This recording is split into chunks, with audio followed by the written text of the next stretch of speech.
Como acontece esse processo no cérebro e na mente das pessoas? Como as pessoas captam, como elas processam e armazenam as experiências durante a vida, ok? Como são formados programas mentais inconscientes? Entenda bem uma coisa. A primeira coisa que a gente deve entender, nós que queremos olhar as situações com uma mentalidade de um terapeuta, de um profissional, é que, na maioria das vezes, as angústias que as pessoas estão contando para a gente, narrando para a gente, elas são sintomas, certo? São resultados de alguma coisa, de uma causa, de algo que aconteceu na vida dela, que seja na infância, que seja no decorrer da vida. Gravando assim, então, eu chamo aqui de programa mental inconsciente. Tem pessoas que chamam de arquivos mentais inconscientes, outros chamam de padrões mentais inconscientes, outros de estrutura de informação inconscientes, enfim. Cada autor, cada professor vai usar um termo, porém, todas essas nomenclaturas têm o mesmo significado. Eu vou usar então de programas mentais inconscientes. A grande causa, você vai entender que a grande causa dos sofrimentos das pessoas, a causa de fato, estão nesses programas mentais armazenados no inconsciente das pessoas. São experiências vividas desde a tenridade e no decorrer da vida.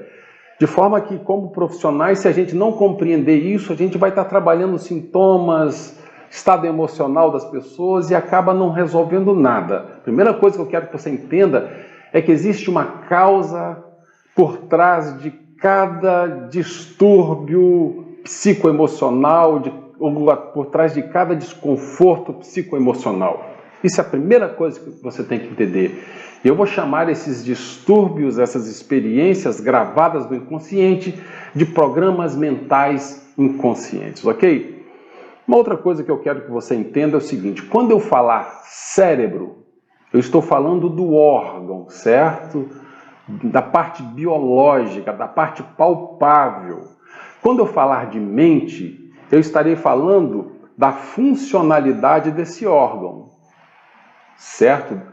As funções desse órgão. Por exemplo, o cérebro tem duas funções básicas, por exemplo, que é memória e imaginação, que é lembrar de coisas e criar coisas, certo? Que é a imaginação, que é a parte criativa. Isso é a funcionalidade do cérebro. Então, quando eu falar cérebro, estou falando do órgão, né? Da parte biológica. Quando eu falar mente, eu estou falando da funcionalidade. É como se eu estivesse falando para você assim, ó, seu celular, a parte física, né? Que tem tela, que tem bateria, que tem tudo isso que você é palpável, que você vê. Agora existe uma coisa que se chama o programa operacional dele. É o que cria o sistema operacional, que cria as funcionalidades dele. Sem isso, o aparelho não vale nada, ok? Então, um exemplo, se você tem um smartphone, provavelmente o seu sistema operacional é o Android. Se você tem um iPhone, é o iOS, que é da própria Apple, sistema operacional. Enfim, do seu computador é o Windows. Enfim, quando eu falo de cérebro, eu falo do órgão. Quando eu falo de mente, eu estou falando da funcionalidade, do programa operacional, de como ele reage, certo? Qual as funcionalidades desse aparelho, dessa máquina extraordinária que se chama cérebro, ok? Então vamos lá. Para que você entenda então esses programas mentais inconscientes, nessa primeira aula nós vamos entender o que é mente consciente e o que é mente inconsciente. É onde tudo começa, ok? É aonde tudo começa, aonde o sucesso começa, aonde o insucesso começa, aonde a felicidade começa, aonde a infelicidade começa, aonde a alegria começa, aonde a tristeza começa, enfim, aonde a depressão começa, aonde o entusiasmo começa. Então, o começo de todas as coisas parte desta compreensão. Você vai compreender a partir dessa explicação, ok? Então, E eu vou usar, pessoal, para que fique fácil a compreensão didática, eu vou usar por comparação. Eu vou comparar a funcionalidade do cérebro com, por exemplo, este aparelho que nós acabamos de falar, que será uma analogia, certo? Vou fazer uma comparação, vou criar um paralelo para que você possa entender melhor. Então, nós vamos usar mais uma vez a figura do celular para explicar o que é mente consciente e o que é mente inconsciente. Entenda bem uma coisa, você tem o seu celular, ok? Quando você vai gravar uma cena, uma experiência, por exemplo, que você clica no dispositivo da sua câmera, você aciona então os sensores, ok? Todos os sensores. E esses sensores irão captar imagem, forma, irão captar cores, movimentos, sons e até mesmo a temperatura. Como todos os sensores estiverem ativados, na experiência que você está vivendo naquele momento, gravando naquele momento, esses sensores irão gravar tudo isso. Nós vamos chamar desse primeiro processo, então, de mente consciente, a captação das experiências através dos sensores, ok? Quando você acaba de ter essa experiência de gravação, que você clique na teclinha encerrar ali a gravação da experiência que você está gravando, o que o seu celular faz? Ele envia essa informação para a galeria, armazenando então aquela gravação, aquela experiência, ok? E nós vamos chamar então esse processo de mente inconsciente, para facilitar a sua compreensão. Entenda bem uma coisa, eu não sei se você sabe, mas a neurociência, a ciência que estuda o cérebro e a sua funcionalidade, caminha junto com a inteligência artificial. O que é inteligência artificial? Inteligência que se coloca nos aparelhos. A engenharia da computação, por exemplo, eles caminham juntos com a neurociência. E as funcionalidades, e quanto mais se entende o cérebro com essa parceria neurociência com inteligência artificial, quanto mais se entende o mecanismo do cérebro, mais se desenvolve os nossos aparelhos. E o cérebro é a máquina mais extraordinária do mundo, que ela se autodesenvolve, ela não precisa de uma versão nova, ela já tem os recursos para se expandir. Porém, os aparelhos não.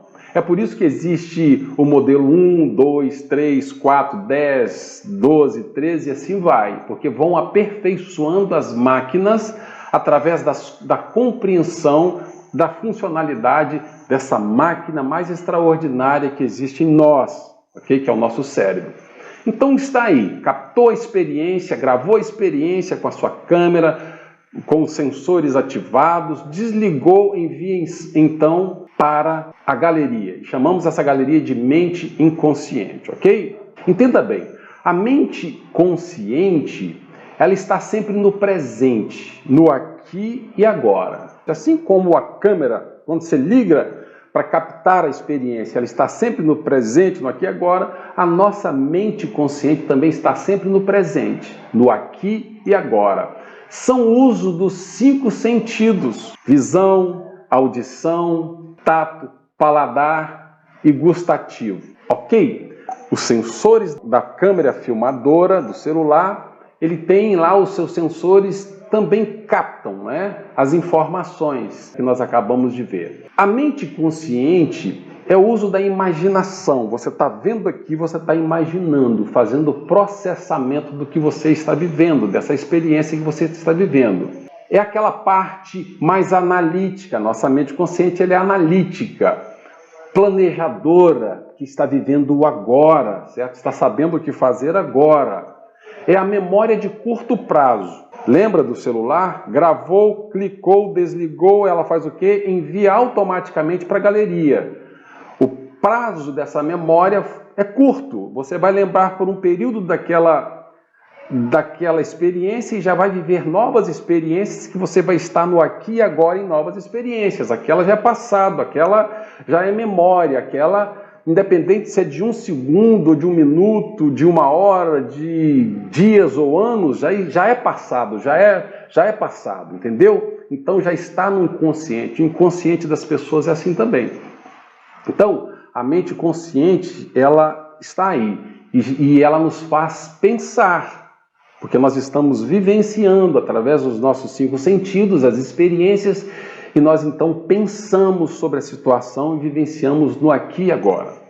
Ok, encerrou-se então a experiência, lembra do celular? Encerrou-se a filmagem da experiência, automaticamente lança para o inconsciente. Então, viveu-se a experiência no aqui e agora, você continua a sua vida, lança aquela experiência gravada pela sua mente consciente, processada pelos sentidos, e lança então para o arquivo, para a galeria. Aqui nós chamamos de mente inconsciente, e armazena isso na mente inconsciente. A nossa mente inconsciente, por sua vez, ela está sempre no passado, ok? É o uso da memória, onde estão as histórias, a identidade da pessoa que foi construída desde a tenridade, as crenças, os hábitos, é a parte intuitiva, onde estão os padrões ou os programas mentais inconscientes são registrados. Por quê? Porque gravou-se e manda então para a mente inconsciente. Então ali estão os programas mentais, que nós chamamos de programas mentais. Essas experiências que nós vivemos e são armazenadas no inconsciente se tornam programas que irão determinar regras nas nossas vidas. Então começa a entender o motivo que muitas pessoas são felizes e outras sofrem, outros são alegres, outros são tristes. Vai depender muito de como foi gravado esses padrões mentais inconscientes. É a memória de longo prazo. Quando você acessa o inconsciente, você acessa memórias de longo prazo, coisa que você viveu há anos, décadas atrás, entendeu? Que eu acabei de contar uma história ali que eu vivia 30 anos atrás. Então, estava no inconsciente. Eu trouxe do inconsciente para o consciente e contei a história. Pronto, ela já foi arquivada de novo. Então, gente, assim que funciona a mente consciente e a mente inconsciente. Agora, o interessante é que você vai entender, olha que interessante, enquanto a mente consciente nos faz pensar, a mente inconsciente nos faz agir. Ok? Eu vou falar de novo. Enquanto a nossa mente consciente nos faz pensar, processar as informações, certo? Planejar as coisas no aqui e agora através da percepção dos nossos 5 sentidos, o que a força propulsora das ações estão no inconsciente, que são as experiências já vividas e armazenadas, que sejam certas, que sejam erradas, enfim, independente, se elas estão registradas, elas irão impulsionar as nossas ações. É por isso que quando você chega para uma pessoa, por exemplo, com todo respeito, se tem alguém me ouvindo que tem vício, todos nós temos algum tipo de vício, que seja pequenininho, que seja grande, que seja mais simples, que seja mais grave, nós sempre temos alguns vícios. Então não tem nada contra, mas uma pessoa que tem um vício grave, por exemplo, altamente prejudicial, ela sabe que aquilo é prejudicial. Aí ela vai ao médico, o médico, você tem que parar com isso. Os familiares falam, você tem que parar com isso. Ela sabe que ela tem que parar, ela sabe que é prejudicial, mas existe um programa mental inconsciente dela que está gerando, está impulsionando uma emoção nela, certo? Uma angústia nela, que na maioria das vezes ela nem sabe o que é e o porquê, que está gerando aquela compulsão de recorrer aos vícios para ver se traz alguma forma um alívio. Não precisamos ir longe, não. Quem não toma aqui um tarjinha preta para dormir? É para bloquear todos os tarjas pretas, todos os medicamentos, todos os psicotrópicos são inibidores de sinapse. Você vai entender aqui o que são sinapses. Eles agem criando um obstáculo para que o cérebro fique buscando essas informações no inconsciente. Então, mas não resolve em nada, apenas traz uma sensação de bem-estar, porque prende a pessoa no agora. Você já foi a um velório, por exemplo, que está uma pessoa ali que perdeu um familiar e ele está meio bobo, se olhando para as pessoas sem entender muito bem o que está acontecendo, porque ele está dopado e o efeito do medicamento está neutralizando a mente dele de buscar informações no inconsciente, de abrir as pastas de informações a respeito da pessoa que está ali. Então ele fica no aqui e agora forçado. Porém, ele perde essa função de memória naquele momento, sob efeito do medicamento.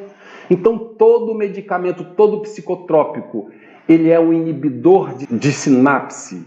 Ele impede que o cérebro tenha essa funcionalidade de buscar no inconsciente esses arquivos da memória, ok? Então a pessoa fica ali assim, meio sem saber o que está acontecendo, ok? Com uma certa sensação de bem-estar, porque ele está no aqui e agora, de vez em quando vem aquelas informações rápidas, ele se emociona, depois volta, enfim. É assim que acontece. Não deixa de ser um vício, né, gente? São vários tipos de vícios que nós não consideramos, mas que nós recorremos quando alguma angústia do passado, a gente sabendo ou não, elas nos atormentam. Agora, na maioria das vezes, essas angústias que vêm dessas experiências que estão gravadas no inconsciente, elas são involuntárias, na maioria das vezes inconscientes, de fato a pessoa nem sabe que está acontecendo aquilo. Ela nem tem noção, mas o cérebro está trazendo alguma informação que está criando o estado emocional dela, ok? E agora o interessante, muito interessante que você precisa entender, que vai te ajudar na resolução de casos. Antes de falar sobre isso, deixa eu te dizer uma coisa. Provavelmente você vai começar a ter um monte de insights, certo? Da sua própria vida, da vida de outras pessoas, você vai compreender um monte de coisa que acontece na sua própria vida. Anota aí para você compartilhar com a gente depois, ok? Que você não precisa de dizer o que é exatamente, mas que você teve insights, que você compreendeu uma coisa. Porque quando eu dou essa aula, é absolutamente normal que as pessoas começam a compreender um monte de coisas que até então não compreendiam. Elas não tinham nem noção de que aquilo era uma realidade. Então, na maioria das vezes, o inconsciente traz alguma informação por algum gatilho mental e aquela experiência automaticamente gera o estado emocional de quando a pessoa viveu aquela experiência. Só que nem sempre ela lembra que experiência é, mas ela sente a emoção. Entende? E às vezes é involuntário aquela emoção que vem. Às vezes a pessoa está depressiva. Se você perguntar o que está causando depressão dela no momento presente, usando a mente consciente, ela não sabe te explicar. Porque está no passado, está armazenado no inconsciente. Ela está sentindo o estado emocional de alguma experiência vivida, ou de experiências vividas no tempo, no passado. Então, a maioria então dessas angústias, porque quando você pergunta no agora o que está te gerando, ela não sabe explicar. Às vezes está bem na família, às vezes com os filhos, mas está sentindo uma angústia profunda e não tem noção do que é. O nosso papel é descobrir qual a raiz, qual a causa dessa angústia. E aí, quando a pessoa chega às vezes em depressão, é um estado emocional baseado num arquivo mental que o cérebro está trazendo, que está relacionado ao passado da pessoa. Não adianta tratar ali os sintomas, dar medicamentos, porque a pessoa não vai se libertar desse passado, a menos que você trate esses programas mentais.